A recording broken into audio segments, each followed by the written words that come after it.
O desejado de todas as nações. Capítulo 21. Betesda e o Sinédrio. Ora, em Jerusalém há, próximo à Porta das Ovelhas, um tanque chamado em hebreu Betesda, o qual tem 5 alpendres. Nestes jazia grande multidão de enfermos, cegos, mancos e ressecados, esperando o movimento das águas. Em certo tempo, as águas desse tanque eram agitadas e acreditava-se comumente que isso era o resultado de poder sobrenatural e que aquele que primeiro descesse a elas depois de haverem sido movidas, ficaria curado de qualquer enfermidade que tivesse. Centenas de sofredores afluíam ao local. Tão grande, porém, era a multidão quando a água era agitada, que todos se precipitavam para diante, atropelando homens, mulheres e crianças mais fracos que eles. Muitos não se podiam aproximar do tanque. Muitos dos que conseguiam até ali chegar morriam à beira dele. Haviam-se construído em torno do mesmo abrigos para a proteção dos doentes contra o calor do dia e frio da noite. Alguns havia que passavam a noite nesses alpendres, arrastando-se para a beira do tanque dia a dia numa vã esperança de cura. Jesus se achava de novo em Jerusalém. Sozinho, em aparente meditação ou oração, chegou ao tanque. Viu os míseros sofredores à espreita daquilo que julgava sua única oportunidade de cura.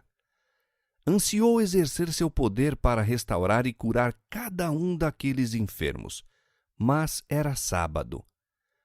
Multidões se dirigiam ao templo para o culto e ele sabia que esse ato de cura havia de excitar por tal modo o preconceito dos judeus que lhe interromperiam a obra. Mas o Salvador viu um caso de suprema miséria. Tratava-se de um homem que fora paralítico por 38 anos. Sua enfermidade era, em grande parte, resultado de seu próprio pecado, sendo considerada um juízo de Deus. Sozinho e sem amigos, sentindo-se excluído da misericórdia de Deus, o enfermo passara longos anos de miséria. Ao tempo em que se esperava o movimento das águas, os que se compadeciam de seu desamparo o conduziam aos alpendres. No momento propício, porém, ninguém havia que o ajudasse a entrar na água. Vira o movimento das águas, mas nunca lhe fora possível chegar além da beira do tanque. Outros, mais fortes que ele, emergiam primeiro. Não podia competir com a turba egoísta e pronta a apoderar-se da vantagem. Seus persistentes esforços em direção desse único objetivo, bem como a ansiedade e as contínuas decepções nesse sentido, estavam-lhe consumindo rapidamente as restantes energias. O enfermo jazia em sua esteira quando, dirigindo casualmente a fronte para olhar o tanque, eis que um terno e compassivo semblante se achava inclinado por sobre ele e prendera-lhe a atenção às palavras: "Queres ficar são?" A esperança fulgiu-lhe na alma. Sentiu que, de qualquer modo, ia ser ajudado. Em breve, porém, desvaneceu-se-lhe o brilho de animação. Lembrou-se de quantas vezes experimentara chegar ao tanque e tinha agora pouca probabilidade de viver até que a água fosse novamente agitada. Voltou-se fatigado, dizendo: "Senhor, não tenho homem algum que, quando a água fica agitada, me meta no tanque. Mas, enquanto eu vou, desce outro antes de mim." Jesus não pediu a esse sofredor que tivesse fé nele. Diz simplesmente: "Levanta-te, toma a tua cama e anda." A fé do homem, todavia, apodera-se daquelas palavras. Cada nervo e músculo vibra de nova vida e a energia da saúde enche-lhe os membros paralisados. Sem duvidar, determina-se a obedecer à ordem de Cristo e todos os músculos obedecem-lhe à vontade. Pondo-se repentinamente de pé, sente-se um homem no gozo de suas atividades. Jesus não lhe dera nenhuma certeza de auxílio divino. O homem se podia haver detido a duvidar, perdendo a única oportunidade de cura. Creu, porém, na palavra de Cristo e, agindo sobre ela, recebeu a força. Por meio da mesma fé, podemos receber cura espiritual. Fomos, pelo pecado, separados da vida de Deus. Temos a alma paralítica. Não somos, por nós mesmos, mais capazes de viver vida santa do que o era aquele homem de andar. Muitos há que compreendem a própria impotência e anseiam aquela vida espiritual que os porá em harmonia com Deus. Estão vãmente lutando por obtê-la. Em desespero, clamam: miserável homem que eu sou, quem me livrará do corpo dessa morte? Que essas almas acabrunhadas, lutadoras, olhem para cima. O Salvador inclina-se sobre a aquisição de seu sangue, dizendo com inexprimível ternura e piedade: queres ficar são? Pede-vos que vos levanteis com saúde e paz. Não espereis sentir que estáis são. Crede-lhe na palavra e será cumprida. Ponde a vontade do lado de Cristo. Desejai servi-lo e, agindo sobre sua palavra, recebereis força. Seja qual for a má prática, a dominante paixão que, devido à longa condescendência, acorrenta alma e corpo, Cristo é capaz de libertar e anseia fazê-lo. Comunica a vida à alma morta em ofensas, porá em liberdade o cativo preso pela fraqueza, o infortúnio e as cadeias do pecado. O restabelecido paralítico curvou-se para apanhar seu leito, que era apenas uma esteira e um cobertor, e ao endireitar-se novamente com uma sensação de deleite, olhou em volta à procura de seu libertador. Mas Jesus desaparecera entre a multidão. O homem temeu não o reconhecer se o tornasse a encontrar. Ao ir apressado o seu caminho, com passo firme e desembaraçado, louvando a Deus e regozijando-se no vigor que acabara de obter, encontrou vários dos fariseus e contou-lhes imediatamente sua cura. Surpreendeu-se da frieza com que lhe ouviam a história. De sobrolho carregado, interromperam-no perguntando-lhe por que estava conduzindo o seu leito no sábado.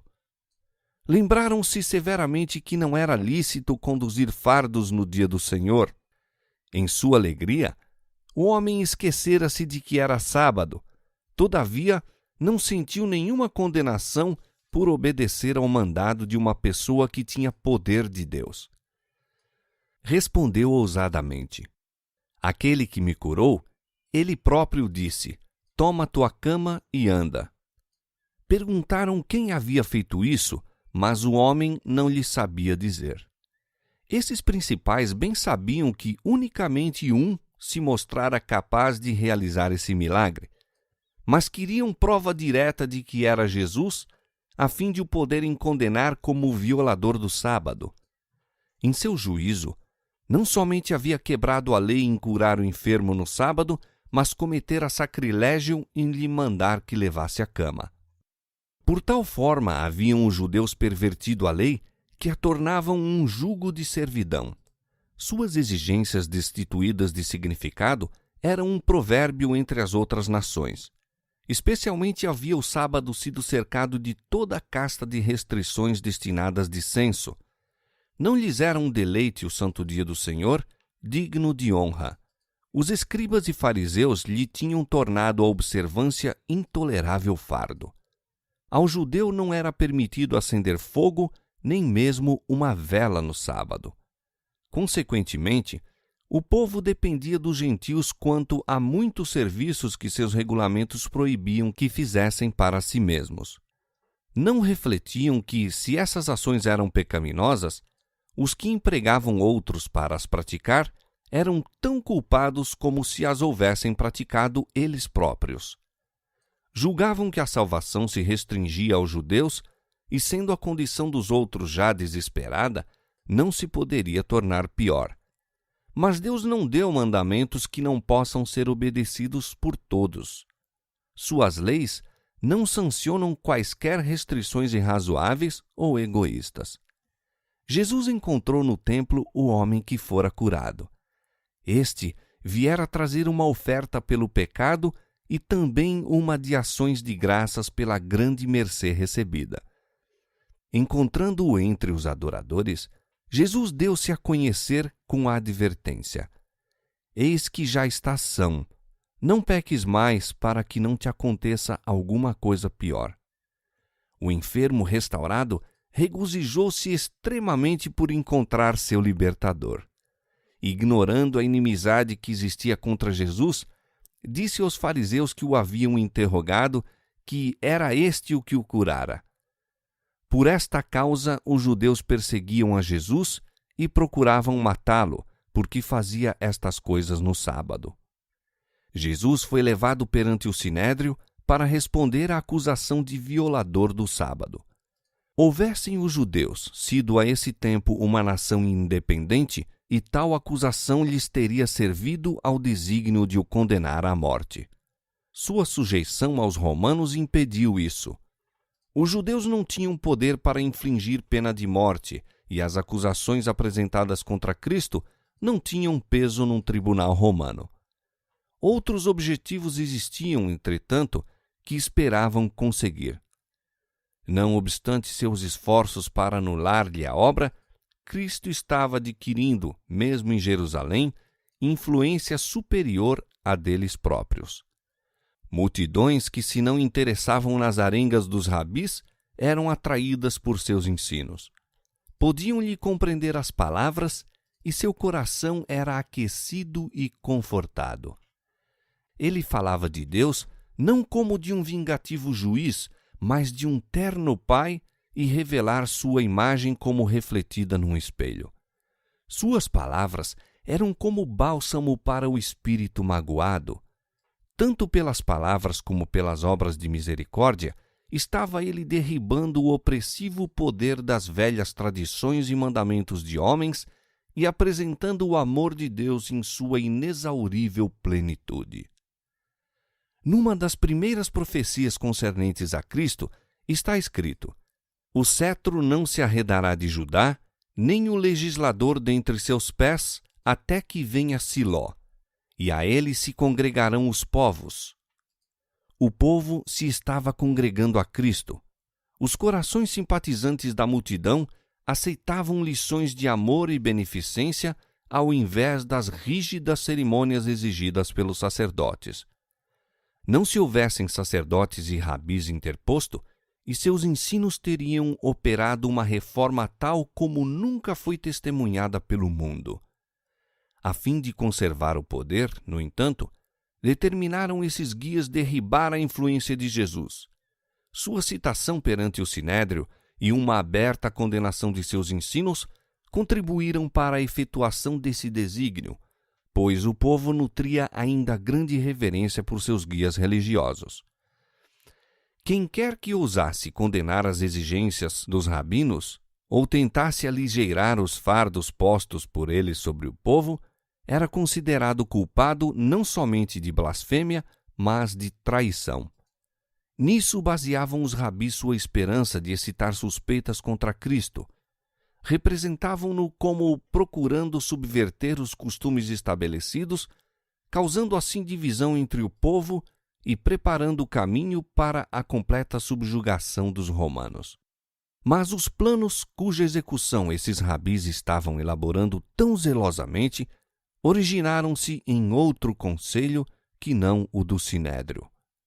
Depois de haver fracassado em seu desígnio de vencer a Cristo no deserto, arregimentara Satanás suas forças para lhe opor ao ministério, obstando, se possível, sua obra. Aquilo que não conseguira realizar por esforço pessoal direto, decidir efetuar por meio de estratégia. Tão depressa se retirara do conflito no deserto, em concílio com os anjos, seus confederados, amadureceu os planos para cegar ainda mais o espírito do povo judeu, a fim de não reconhecerem seu Redentor. Planejou operar por meio de seus agentes humanos do mundo religioso, imbuindo-os de sua própria inimizade contra o campeão da verdade.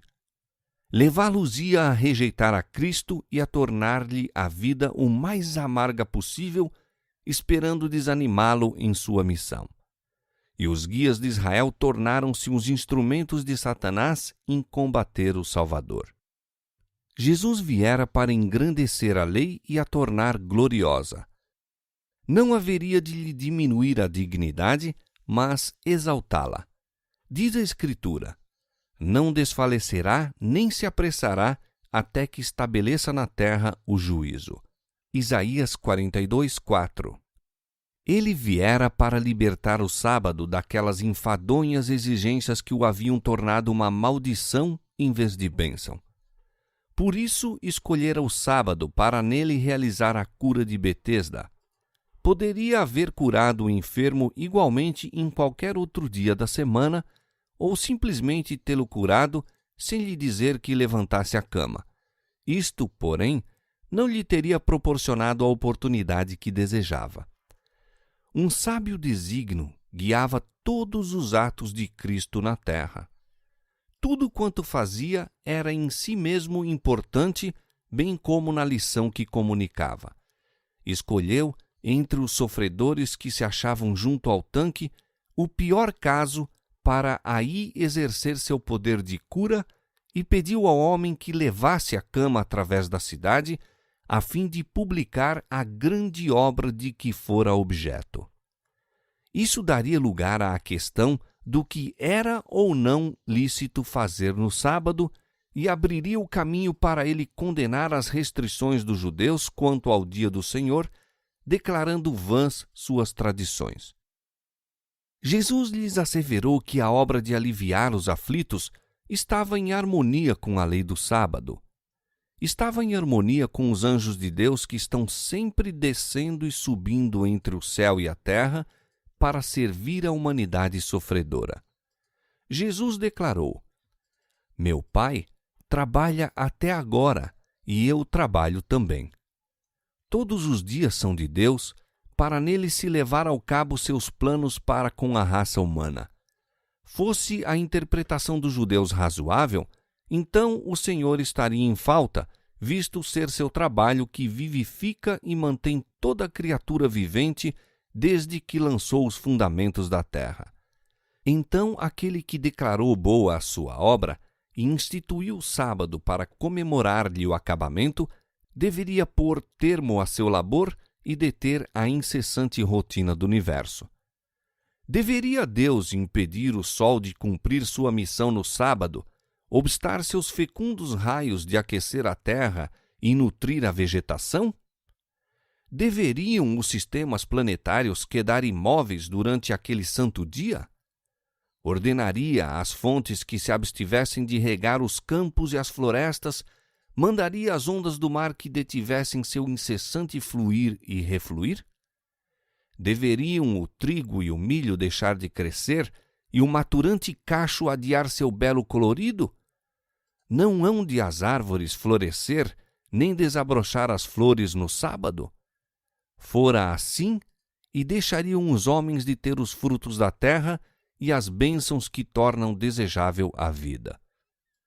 A natureza deve continuar seu invariável curso. Deus não poderia por um momento deter sua mão, do contrário, o homem desfaleceria e viria a morrer. E o homem também tem nesse dia uma obra a realizar. Devem-se atender às necessidades da vida, cuidar dos doentes, suprir as faltas dos necessitados. Não será tido por inocente o que negligenciar aliviar o sofrimento no sábado. O santo dia de repouso de Deus foi feito para o homem e os atos de misericórdia se acham em perfeita harmonia com seu desígnio. Deus não deseja que suas criaturas sofram uma obra de dor que possa ser aliviada no sábado ou noutro dia qualquer. As solicitações para com Deus são ainda maiores no sábado do que nos outros dias. Seu povo deixa então a ocupação ordinária e passa mais tempo em meditação e culto. Pedem-lhe mais favores no sábado que noutros dias. Exigem-lhe a atenção de modo especial. Anelam suas mais preciosas bênçãos. Deus não espera que o sábado passe para lhes conceder esses pedidos. A obra no céu não cessa nunca e o homem não deve descansar de fazer o bem. O sábado não se destina a ser um período de inútil inatividade. A lei proíbe trabalho secular no dia de repouso do Senhor. O labor que constitui o ganha-pão deve cessar. Nenhum trabalho que vise prazer ou proveitos mundanos é lícito nesse dia. Mas como Deus cessou seu labor de criar e repousou ao sábado e o abençoou, assim deve o homem deixar as ocupações da vida diária e devotar essas sagradas horas a um saudável repouso, ao culto e às boas obras. O ato de Cristo em curar o enfermo estava de perfeito acordo com a lei. Era uma obra que honrava o sábado. Jesus asseverou ter direitos iguais aos de Deus ao fazer uma obra da mesma maneira sagrada e do mesmo caráter daquela em que se empenhava o Pai no céu. Mas os fariseus ficaram ainda mais exasperados. Ele não somente quebrantara a lei, segundo seu modo de ver, mas dizendo que Deus era seu próprio Pai, declarara ser igual a Deus. Toda a nação judaica chamava a Deus seu Pai, de maneira que se não deveriam ter assim enfurecido se Cristo se colocara na mesma relação para com ele. Mas acusaram-no de blasfêmia, mostrando que compreendiam fazer ele essa reivindicação no mais alto sentido. Esses adversários de Cristo não tinham argumentos com que enfrentar as verdades que lhes fazia penetrar na consciência. Não podiam, senão, citar seus costumes e tradições, e estes pareciam fracos e nulos quando comparados com os argumentos que Jesus tirava da palavra de Deus e da vida natural. Houvessem os rabis experimentado qualquer desejo de receber a luz, e se teriam convencido de que Cristo dizia a verdade. Evitavam, porém, os pontos que apresentavam com referência ao sábado e procuraram incitar ódio contra ele por declarar ser igual a Deus.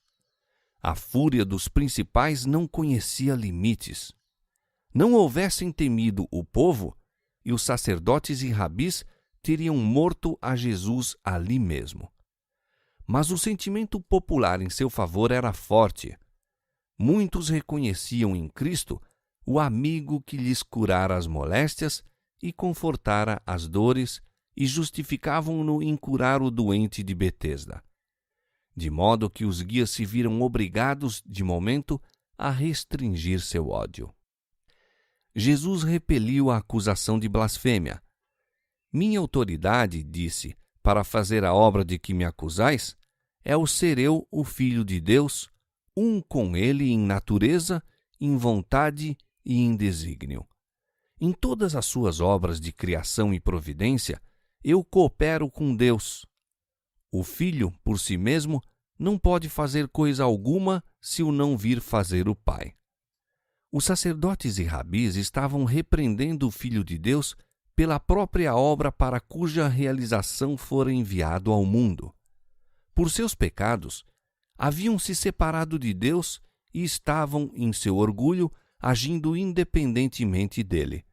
Sentiam-se suficientes para tudo e não percebiam a necessidade de mais alta sabedoria para lhes dirigir os atos. Mas o Filho de Deus era submisso à vontade de seu Pai e dependente de seu poder. Tão plenamente vazio do próprio eu era Jesus, que não elaborava planos para si mesmo. Aceitava os que Deus fazia a seu respeito e o Pai os desdobrava dia a dia. Assim devemos nós confiar em Deus para que nossa vida seja uma simples operação de sua vontade. Quando Moisés estava para construir o santuário como lugar de habitação de Deus, recebeu instruções para fazer tudo segundo o modelo que lhe fora mostrado no monte. Moisés era muito zeloso para fazer a vontade de Deus. Os homens mais talentosos e hábeis lhe estavam ao lado para realizar suas sugestões. No entanto, não devia fazer uma campainha, uma romã, uma borla, uma franja, uma cortina ou qualquer vaso do santuário que não fosse segundo o modelo mostrado. Deus o chamara ao monte e lhe revelara as coisas celestiais. O Senhor o cobrira com sua glória, a fim de que pudesse ver o modelo, e segundo ele foram feitas todas as coisas. Assim a Israel, a quem desejava tornar seu lugar de habitação, revelara seu glorioso ideal de caráter. O modelo lhes fora mostrado no monte, quando a lei havia sido dada no Sinai, e o Senhor passara perante Moisés, proclamando: Jeová, o Senhor, Deus misericordioso e piedoso, tardio em iras e grande em beneficência e verdade, que guarda a beneficência em milhares, que perdoa a iniquidade e a transgressão e o pecado. Êxodo capítulo 34, versos 6 e 7. Israel preferia seus próprios caminhos. Não haviam edificado segundo o modelo, mas Cristo, o verdadeiro templo para a habitação de Deus, moldara cada detalhe de sua vida terrestre em harmonia com o ideal divino. Disse ele: Deleito-me em fazer a tua vontade, ó Deus meu. Sim, a tua lei está dentro do meu coração. Salmo 40, verso 8. Assim, nosso caráter deve ser formado para a morada de Deus em espírito. E cumpre-nos fazer tudo conforme o modelo, isto é, aquele que padeceu por nós, deixando-nos o exemplo para que sigais as suas pisadas. As palavras de Cristo nos ensinam que nos devemos considerar inseparavelmente ligados a nosso Pai Celestial. Seja qual for nossa posição, dependemos de Deus que enfeixe em suas mãos todos os destinos. Ele nos designou nossa obra e nos dotou de faculdades e meios para ela. Enquanto submetermos a vontade à sua e confiarmos em sua força e sabedoria, seremos guiados por caminhos seguros para realizar a parte que nos cabe em seu grande plano. Aquele, porém, que confia em sua própria sabedoria e poder, se está separando de Deus. Em vez de trabalhar em harmonia com Cristo, cumpre o desígnio do inimigo de Deus e dos homens. O Salvador continuou: Tudo quanto ele, o Pai, faz, o Filho o faz igualmente. Assim como o Pai ressuscita os mortos e os vivifica, assim também o Filho vivifica aqueles que quer. Os saduceus afirmavam que não havia ressurreição do corpo, mas Jesus lhes dizia que uma das maiores obras de seu Pai é ressuscitar os mortos e que ele próprio possui poder de fazer a mesma obra. Vem a hora, e agora é, em que os mortos ouvirão a voz do Filho de Deus e os que a ouvirem viverão. Os fariseus acreditavam na ressurreição dos mortos. Cristo declara que, mesmo agora, o poder que dá vida aos mortos se encontra entre eles e eles hão de testemunhar-lhe a manifestação. É esse mesmo poder de ressuscitar que dá vida à alma morta em ofensas e pecados. Efésios 2, 1. Esse espírito de vida em Cristo Jesus, a virtude da sua ressurreição, liberta os homens da lei do pecado e da morte. Filipenses capítulo 3, verso 10 e Romanos capítulo 8, verso 2. O domínio do mal é despedaçado e, pela fé, a alma é guardada do pecado.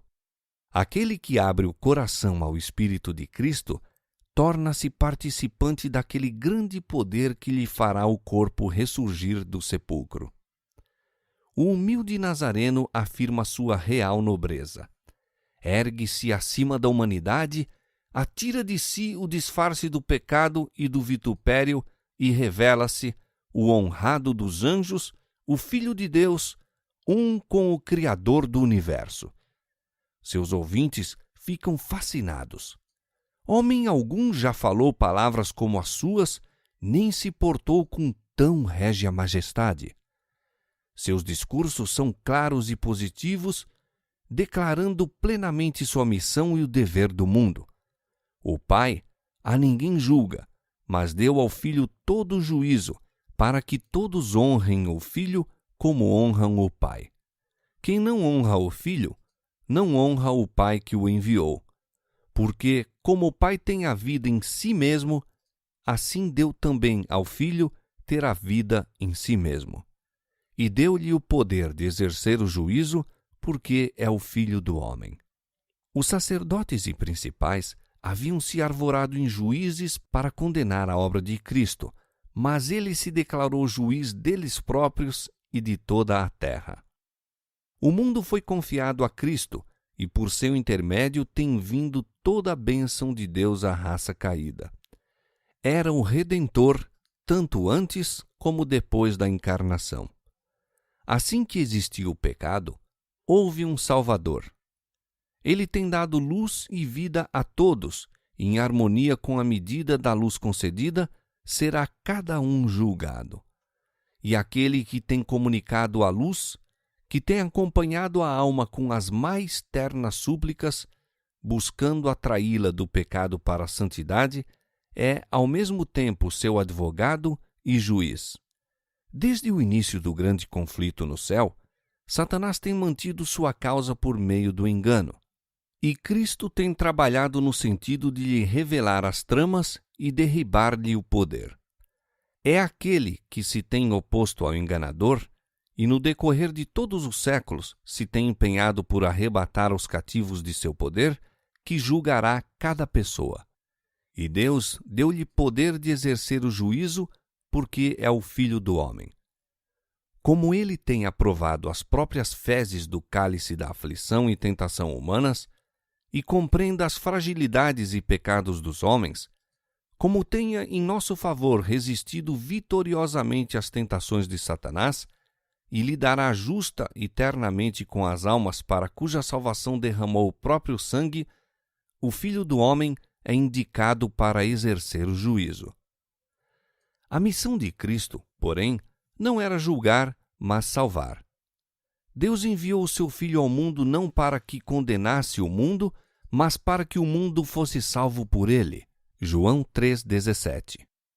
E perante o Sinédrio Jesus declarou: Quem ouve a minha palavra e crê naquele que me enviou, tem a vida eterna, e não entrará em condenação, mas passou da morte para a vida. Pedindo a seus ouvintes que não se maravilhassem, Cristo desenrolou diante deles, em visão ainda mais ampla, o mistério do futuro. Vem a hora, disse, em que todos os que estão nos sepulcros ouvirão a sua voz. E os que fizeram o bem sairão para a ressurreição da vida, e os que fizeram o mal para a ressurreição da condenação. Essa certeza da vida futura era a que Israel há tanto aguardara e esperava receber por ocasião do advento do Messias. Sobre eles estava a resplandecer a única luz que pode iluminar as sombras da sepultura. A obstinação, porém, é cega. Jesus violara as tradições dos judeus e desprezara-lhes a autoridade, e eles não queriam crer. O tempo, o local, a ocasião, a intensidade dos sentimentos que animavam a Assembleia, tudo se combinou para tornar mais impressivas as palavras de Jesus perante o Sinédrio. As mais altas autoridades religiosas da nação estavam procurando tirar a vida àquele que se declarava o restaurador de Israel. O Senhor do Sábado era citado perante um tribunal terrestre para responder à acusação de quebrantar a lei sabática. Ao declarar ele tão intrepidamente sua missão, seus juízes contemplaram-no espantados e enfurecidos. Suas palavras, todavia, eram irrespondíveis. Não o podiam condenar. Recusava aos sacerdotes e rabis o direito de interrogar acerca de sua obra ou nela interferir. Não estavam revestidos dessa autoridade. Suas pretensões baseavam-se no próprio orgulho e arrogância. ele se recusava a reconhecer-se culpado de suas acusações ou ser catequizado por ele. Em lugar de se desculpar do ato de que se queixavam ou explicar o próprio desígnio em assim fazer, Jesus se voltou contra os principais e o acusado tornou-se acusador. Repreendeu-os pela sua dureza de coração e ignorância das Escrituras. Declarou que tinham rejeitado a palavra de Deus, da mesma maneira que o haviam feito àquele a quem Deus enviara. Examinais as Escrituras, porque vós cuidais ter nelas a vida eterna, e são elas que de mim testificam. João 5:39. Em toda a página, seja história, preceito ou profecia, irradia nas Escrituras do Velho Testamento a glória do Filho de Deus. Em tudo quanto encerrava de instituição divina, todo o judaísmo era uma encadeada profecia do Evangelho. De Cristo dão testemunho todos os profetas. Atos 10:43. Desde a promessa feita a Adão, descendo pela linha patriarcal e a dispensação legal, a gloriosa luz celeste tornou claras as pegadas do Redentor. Os viventes contemplaram a estrela de Belém, o Siló por vir, ao passarem diante deles em misteriosa procissão os acontecimentos futuros. Em cada sacrifício mostrava-se a morte de Cristo. Em cada nuvem de incenso acendia sua justiça. Seu nome ressoava com cada trombeta de jubileu. No tremendo mistério do Santo dos Santos habitava sua glória. Os judeus estavam de posse das Escrituras e supunham que, no mero conhecimento que delas possuíam, tinham a vida eterna. Jesus, porém, disse: a sua palavra não permanece em vós. Havendo rejeitado a Cristo em sua palavra, rejeitaram-no em pessoa. Não quereis vir a mim, disse ele, para terdes vida. Os guias judaicos tinham estudado os ensinos dos profetas a respeito do reino do Messias. Haviam-no feito, porém, não com o sincero desejo de conhecer a verdade, mas com o desígnio de encontrar provas para apoiar suas ambiciosas esperanças. Vindo Cristo de maneira contrária à sua expectativa, não o quiseram receber e, para se justificarem a si mesmos, procuravam demonstrar que era enganador. Uma vez postos os pés nesse caminho, fácil era a Satanás fortalecer-lhes a oposição a Cristo. As próprias palavras que deveriam ter sido recebidas como testemunho de sua divindade foram contra ele interpretadas. Assim, tornaram a verdade de Deus em mentira, e quanto mais diretamente lhes falava o Salvador em suas obras de misericórdia, tanto mais decididos ficavam para resistir à luz. Jesus disse: eu não recebo glória dos homens. Não era a influência do Sinédrio, não era a sua sanção que ele desejava. Não podia receber honra alguma da aprovação deles. Achava-se revestido de honra e autoridade do céu. Houvesse a ele desejado, e anjos lhe teriam vindo render homenagem. O Pai teria outra vez testificado de sua divindade, mas por amor deles próprios, por amor da nação que representavam, desejava que os guias judaicos lhe distinguissem o caráter e recebessem as bênçãos que lhes viera trazer. Eu vim em nome de meu Pai, e não me aceitais. Se outro vier em seu próprio nome, a esse aceitareis. Jesus veio pela autoridade de Deus, apresentando-lhe a imagem, cumprindo sua palavra e buscando-lhe a glória. Todavia, não foi aceito pelos guias de Israel.